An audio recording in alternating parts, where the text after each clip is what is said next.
laruan. Bibigay ko kay Jerlyn pag luwas ko sa ano. Ba't wala boses niyan?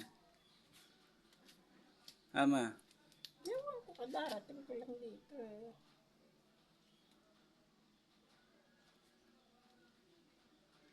Nanood ako 5.